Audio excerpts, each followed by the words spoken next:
Post-Trauma is a psychological puzzle horror game that takes inspiration from PS2 classics like Silent Hill and Resident Evil. It's the first offering from a brand new studio called Red Soul Games.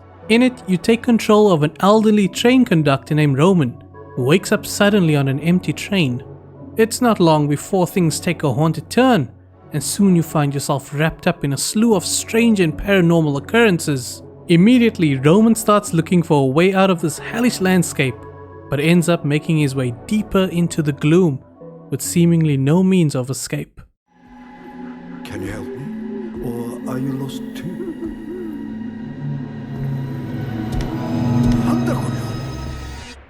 Now I imagine this game was probably way off most people's radar, with the only real marketing being a short reveal trailer like 3 years ago. But it's something that I've been looking forward to for a long time. So when I finally got my hands on the full game, I was in pure ecstasy. For approximately 30 minutes. That is the point at which I had to face reality. Leading up to this first janky encounter, I didn't want to accept the fact that this game might not be as polished and put together as I'd hoped. Starting with the introductory cutscene, which was strangely slow to apply textures, to the weird voice acting and line delivery, I didn't want to accept the fact that this might be a dud, pushed out before it was even finished. In reality, it is in fact an unfinished mess, but that doesn't mean it isn't without its strengths. I think I need help. There's this. We all need help. Do we deserve it, though?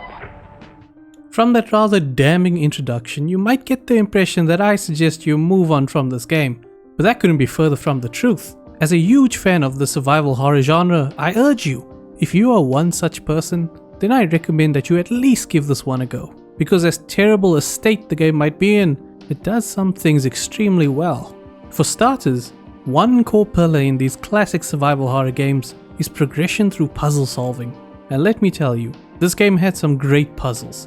Not the hardest ones I've seen in the genre, but a near perfect problem solving level of difficulty. It's a great blend of enigmatic clues and resistance, enough to give you pause for thought, but not so much that you need to consult a guide.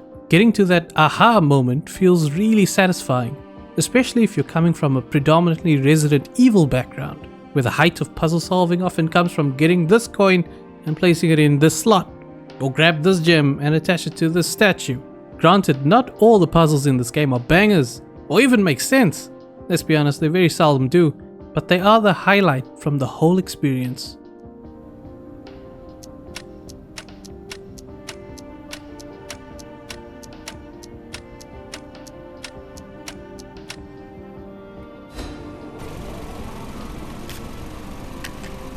Alright, let's talk atmosphere. The game starts off with creepy mannequins, and that's all I really need to get my horror fix, but some of you might expect a little more. So I will say that this game knows how to set the mood. Starting at the creepy train station, complete with long hallways filled with vending machines and poster ads, you'll find the setting to be aptly disturbing for Roman's current predicament. As you make your way through the level, you quickly learn that things are making less sense as you progress.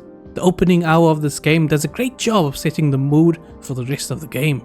If you're familiar with the Silent Hill games, you'll find the tone conveyed by Post-Trauma will have you feel right at home in this world. With enemy design that's incredibly disturbing, though a bit derivative, they do a great job of getting the hairs on the back of your neck to stand up.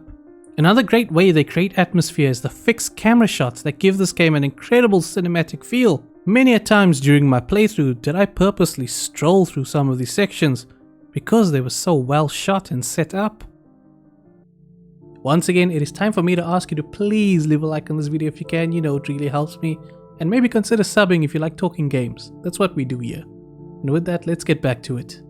Now, let's get into some of the less desirable aspects of the game, starting with the story. So, gun to my head, I could not tell you what the hell this whole adventure was about. By the time I'd finished the game, I had more questions than answers. Now, I'm not new to the whole interpreted ending shtick. I played my fair share of obscured whatever you make of it endings, but damn, this game was on a whole other level. Yes, there are some conclusions you could possibly draw, however far-reaching they may be, but there are so many instances where the game presents a new thread, only to leave it completely unanswered by the end of the game. I get the sense that the writers had an idea of what the plot needed to be, and in their attempt to omit certain key factors to create mystery, they simply forgot to reinstate the connective tissue that would have answered said mystery to ultimately come to a conclusive ending. I was left scratching my head by the end of it, and I was relieved to find that I'm not the only one. In my opinion, the game tried so hard to go for that Silent Hill type storytelling, but it ends up being a nonsensical and muddled mess. I said sorry.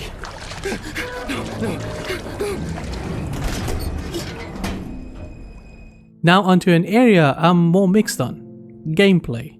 Let's start with combat. As an old man, presumably in his early 60s, I came to expect some gameplay implementations that would affect how this character controls. This was an exciting prospect, as we don't often get to control an older protagonist like this.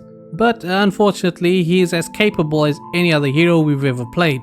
He has surprising stamina for a man his age, more so than some of our favorite characters. I'm looking at you, Sebastian Castellanos.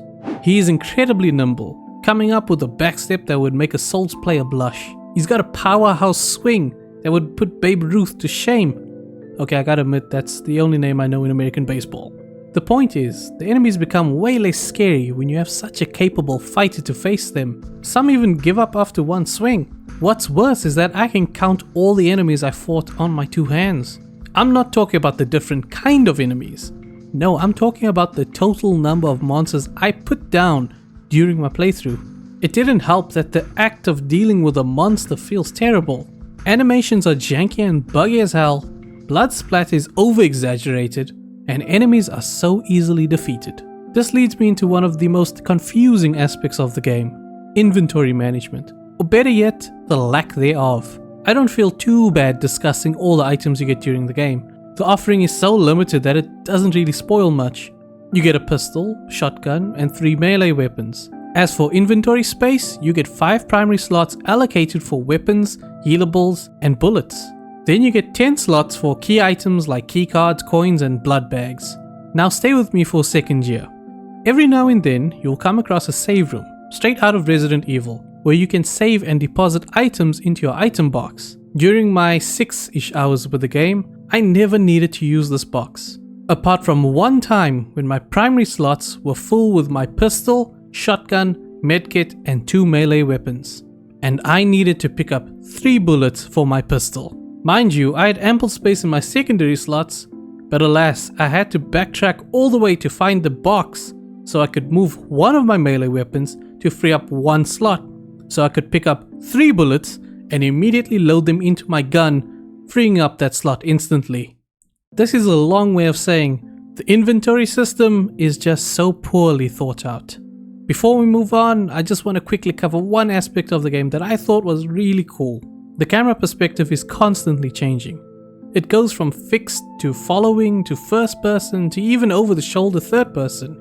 I haven't seen a game do this before, and it was refreshing to play from a different perspective now and then. But I wish the perspective shift did a bit more to affect the way the game played. Nevertheless, it was cool to see the game almost shift genre in a sense.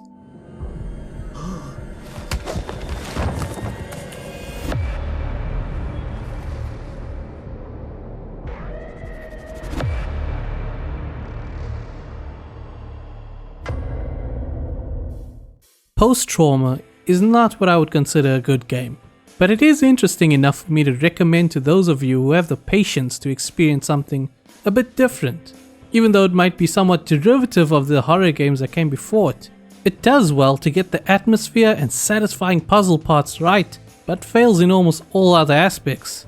I only recommend Post-Trauma if you have a love for old school horror games and a high tolerance for weird indie experiences. Alright, that's it for this one. I want to thank you if you made it this far. You know what to do. Leave a like, all that good stuff. And please consider subbing if you enjoy talking games. And yeah, tell me what you thought of Post-Trauma if you played it. I have a feeling this one you'll be a bit divisive. There's some good stuff and there's some bad stuff. But depending on the person you are, you might find it's more good than bad. I don't know. Let me know in the comments and I'll see you in the next one. Bye bye.